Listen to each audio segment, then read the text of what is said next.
So guys, let's discuss this question. Question is, high rate of inflation in the domestic economy causes deficit of balance of payment.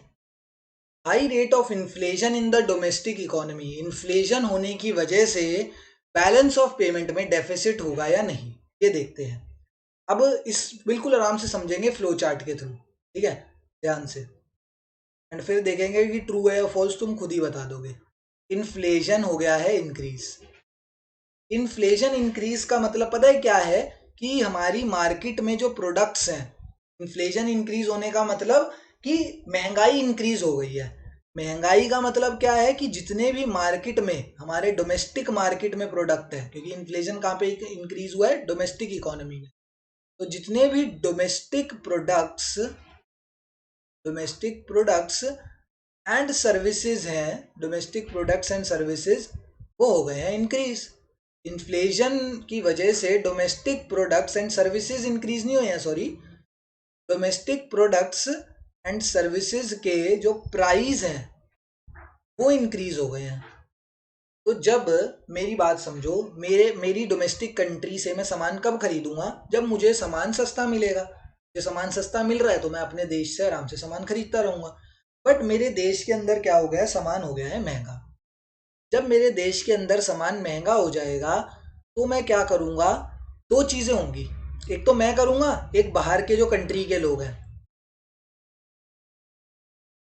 Export और import पर क्या फर्क पड़ेगा? तुम्हें तो खुद समझ आ जाएगा, टेंशन मत लो। हमारी कंट्री में जो सामान था वो हो गया है अब महंगा। तो अगर जब मैं पहले डोमेस्टिक सामान खरीदता था, अब मुझे क्या दिखाई दिया यार? डोमेस्टिक सामान तो महंगा हो गया, एंड वही सेम सामान मुझे कम प्राइस पर किसी दूसरी कंट्री से मिल पा रहा है। तो मैं एक्सपोर्ट्स को क्या करूंगा, सॉरी, इंपोर्ट्स को क्या करूंगा? इंक्रीज कर दूंगा।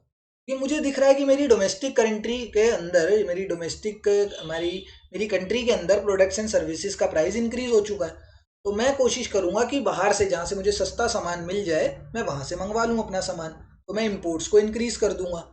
वहीं साथ साथ जो मैं एक्सपोर्ट कर रहा था सामान, अब पहले तो मैं एज अ बायर बन के सोच रहा था। जब इंपोर्ट करते हैं ना, जब इंपोर्ट के लिए सोचते हैं तो एज अ बायर बन के सोचो, जब एक्सपोर्ट करते हैं तो एज अ सेलर बन के सोचो।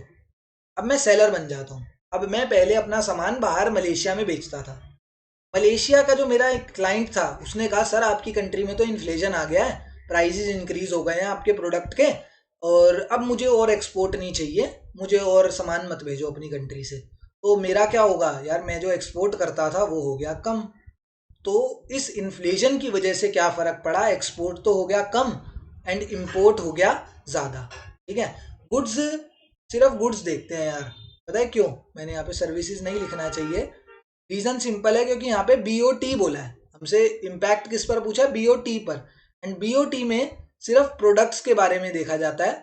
प्रोडक्ट्स, या फिर इनको हम गुड्स बोलते हैं। प्रोडक्ट्स और गुड्स को कंसीडर करा जाता है, सर्विसेज को नहीं करा जाता बैलेंस ऑफ ट्रेड में। अगर बैलेंस ऑफ पेमेंट होती तो हम सर्विसेज भी यहाँ पे लिख देते, बट बैलेंस ऑफ ट्रेड में सिर्फ डोमेस्टिक प्रोडक्ट्स एंड गुड्स को कंसीडर करा जाता है। तो डोमेस्टिक गुड्स के प्राइस इंक्रीज हो गए, जिसकी वजह से जो एक्सपोर्ट्स थे वो तो कम हो गए एंड इम्पोर्ट्स जो थे वो ज्यादा हो गए। अब देखते हैं, चलो ये बात समझ आ गई। अब यहाँ पर बनाते हैं बीओटी की टेबल। सर बीओटी तो आपने बता दिया, मतलब ये इम्पैक्ट तो बता दिया, बट बीओटी पर क्या इम्पैक्ट पड़ेगा इसका? बीओटी के अंदर डेबिट साइड पर क्या आता है एंड क्रेडिट साइड पर क्या आता है? Credit side is the positive side and debit side is the negative side. मतलब यहाँ पर पॉजिटिव इन द सेंस कि जब फॉरेन एक्सचेंज या फॉरेन करेंसी हमारी इंक्रीज होगी, वो क्रेडिट साइड पर आएगा। एंड जब हमारी कंट्री से फॉरेन करेंसी की वैल्यू, मतलब फॉरेन करेंसीज कम होने लग जाएंगी, जैसे मेरे पास पहले मान के चलो 100 US डॉलर्स पड़े थे मेरी कंट्री के पास, अब वो 100 से 80 हो गए, तो मतलब फॉरेन करेंसी की वैल्यू, फॉरेन करेंसी जो हमारी कंट्री में थी वो कम हो गई है, तो वो डेबिट साइड पर आएगा। और अगर फॉरेन करेंसी इंक्रीज होगी किसी चीज़ की वजह से, तो वो क्रेडिट साइड पर आता है।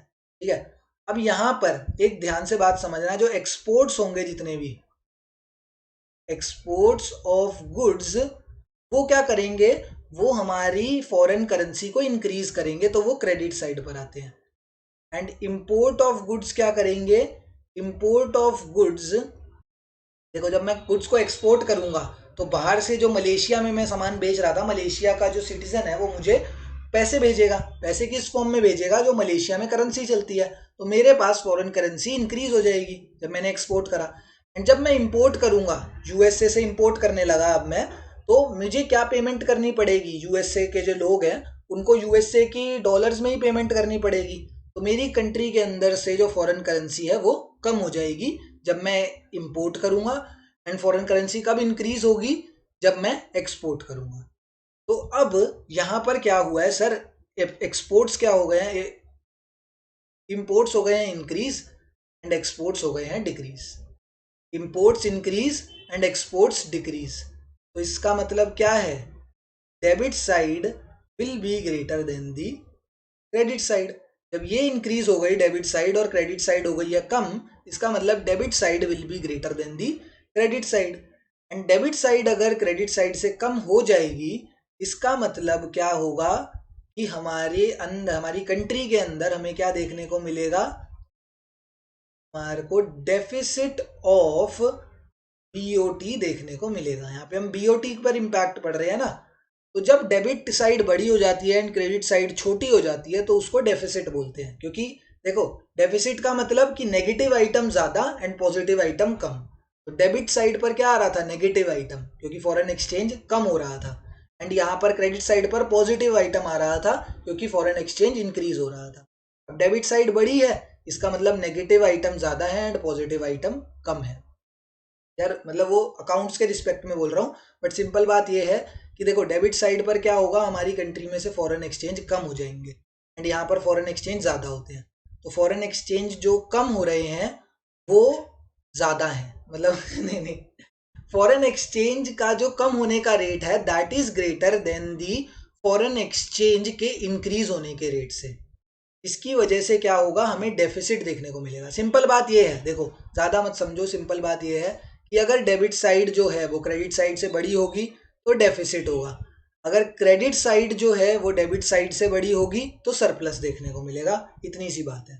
तो यहाँ पर डेबिट साइड बड़ी है इसलिए डेफिसिट देखने को मिल रहा है। एंड ये वाली जो स्टेटमेंट है, this statement is absolutely true, इसमें कोई गलती नहीं है, बिल्कुल सही स्टेटमेंट है। पूरा हमने फ्लो चार्ट के थ्रू समझा। इन्फ्लेशन से क्या फर्क पड़ा एक्सपोर्ट एंड इंपोर्ट पे वो यहाँ देखा।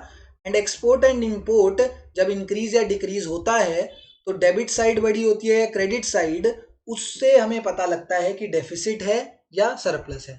अगर डेबिट साइड बड़ी है तो डेफिसिट होगा, अगर क्रेडिट साइड बड़ी है तो सरप्लस होगा, है ना।